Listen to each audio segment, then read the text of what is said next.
Hello, I'm Father Robert Lauder, a priest of the Diocese of Brooklyn, professor of philosophy at St. John's University. This is part of our continuing series on the Catholic novel. Today we're going to talk about Deep River by the Japanese novelist Shusaku Endo.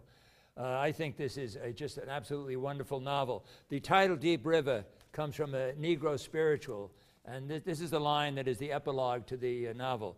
Deep River, Lord, I want to cross over into campground. So one of the things that might be on your mind as you read this novel, why is it called Deep River, and what is the Deep River supposed to be representing?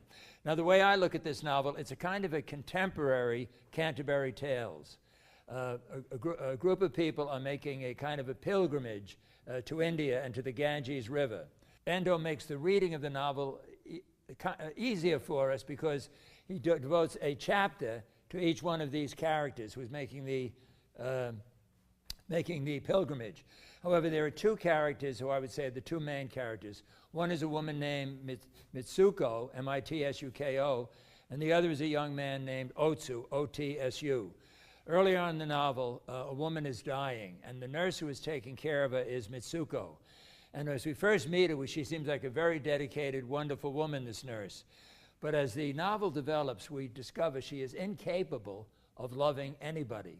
And Endo takes us back to the time she's a student at this Catholic university in Tokyo. They don't give it a name, but my guess is it's the Jesuit college in Tokyo. And she hates Christianity, and she sees it as an imposition of kind of Western culture. And a problem that was on Endo's mind throughout his life was, can Catholicism take root in Japan? So he has, a famous novel, Silence. Martin Scorsese has made a film of it. And it seems that part of the message of that film, I think, and of the novel is, it can't. But you can decide on that for yourself when you read the novel. So Mitsuko is incapable of loving anyone. And then some of her friends, some of her drinking buddies, tell her about this young man on the campus named Otsu. And he's a very devout Christian. How about you seducing him just for fun? It'd be very, very funny. We'll have a lot of fun laughing about it. And the idea of seducing this young man appeals to her because she feels that she's totally opposed to Western culture and she's totally opposed to Christianity. Now, there is a scene, and you have to decide whether you find this believable. I asked the students at St. John's when they read it, does this make sense to you? She goes into the Catholic chapel and she sees a crucifix. And she hates the man on the crucifix. And she actually speaks to the crucifix and says, I am going to take this person, Otsu, away from you. And sure enough, she does seduce him. They never have sexual intercourse, but they engage in a lot of sexual foreplay and sexual lovemaking. It means nothing to her. I mean, all it means is it's a great big joke. And finally, she throws him out. As the plot develops, she gets married, but once again, she is really incapable of loving anybody. But she goes on a honeymoon with her husband, who is interested in going to see some of the girly shows in Paris. And she says, go ahead, that doesn't bother me at all. I will amuse myself some other way. Now, what she's planning is she has found out that Otsu is studying at a seminary in France.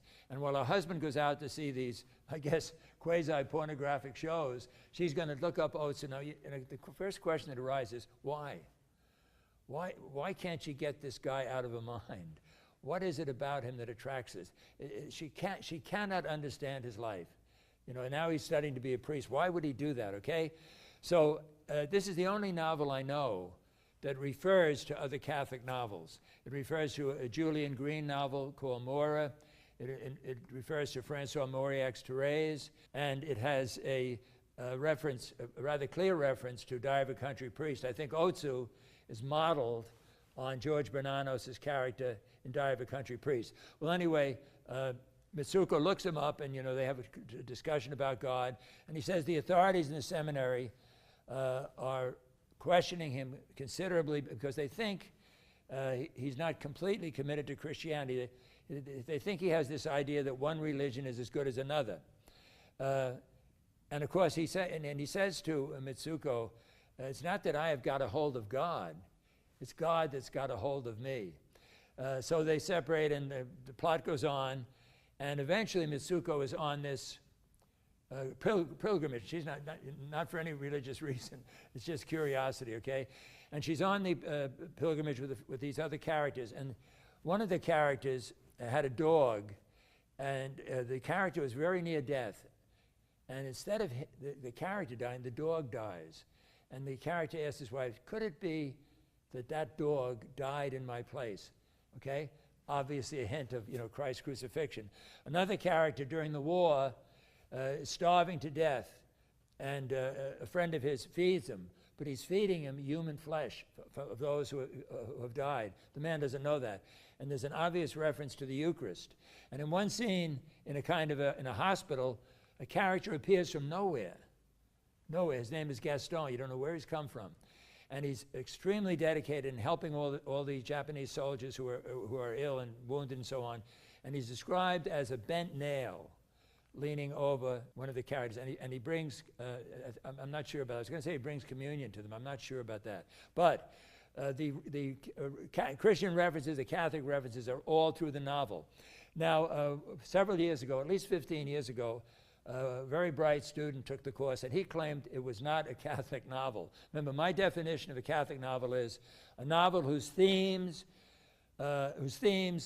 focus on some Catholic dogma, some Catholic moral principle, or some Catholic sacramental or liturgical principle, and the mystery of Catholicism is treated favorably. This student claimed this was not a Catholic novel because it was really promoting relativism. I disagree, but what I do is I bring this student back every year to give a lecture to these students in my class. Now, for several years, he seemed to convince them that this novel is embracing relativism. I don't think it is. But the last time he came, he didn't convince them. Most of the class agreed that the Catholic symbols and so on, and the way Catholicism is treated, is basically favorable.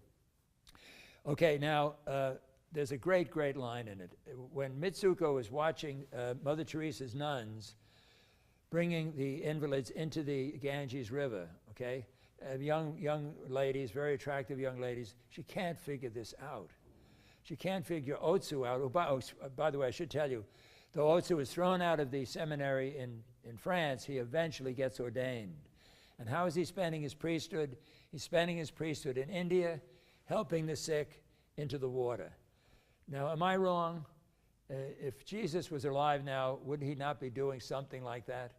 The young man who objected that it wasn't a Catholic novel said, we never see the Otsu saying Mass. We never see him hearing confessions. He doesn't wear clerical clothes.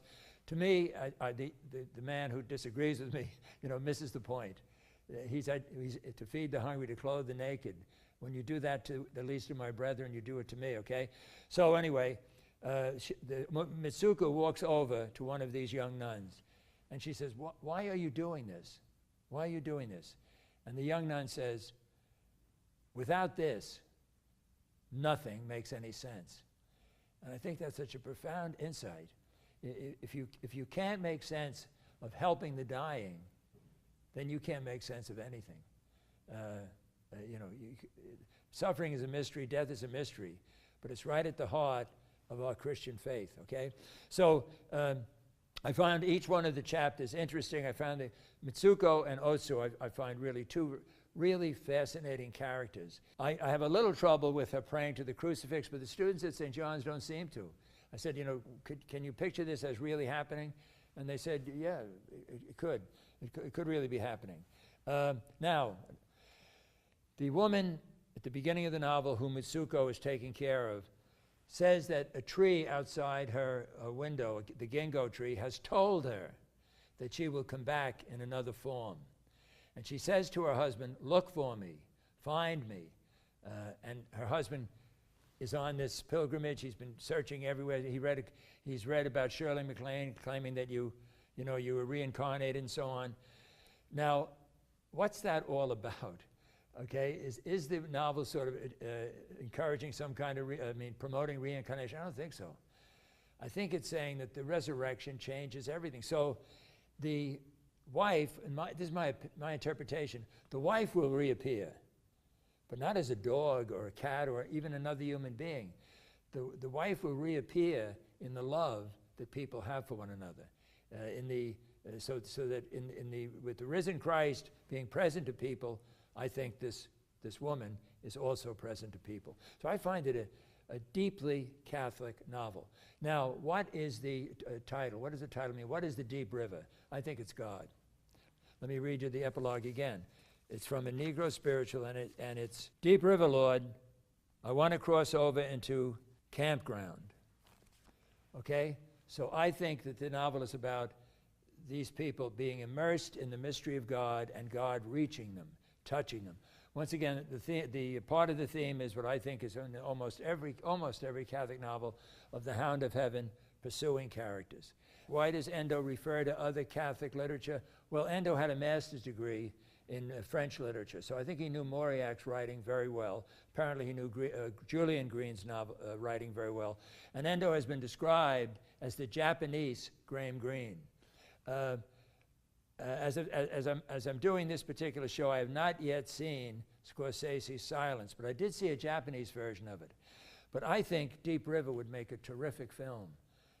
It's got depth, it's got beauty, it's got truth.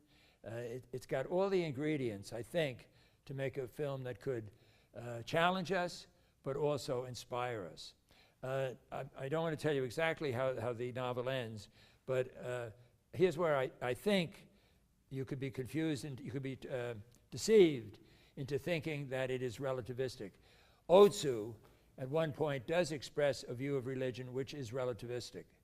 But because the character says that doesn't mean the novel is saying that. I remember one very bright student I had in class when we were discussing this, is it a Catholic novel or isn't it? And he just said, of course it's a Catholic novel. And that made me feel pretty good, that he had seen that, very clearly, that because a character embraces relativism doesn't mean the novel is. I mean, everything about this novel implies Jesus Christ suffered, crucified, and risen from the dead. Okay? So here's one of the things I hope happens if you watch this series on the Catholic novel, that obviously I'm hoping that you will be moved to read the particular novels I talk about on the show, but that it doesn't stop there, but that you will then go on and read, for example, read other works by Endo, by Graham Greene, and so on. I'm very excited about this series, and I'm hoping I'm getting you excited about it too.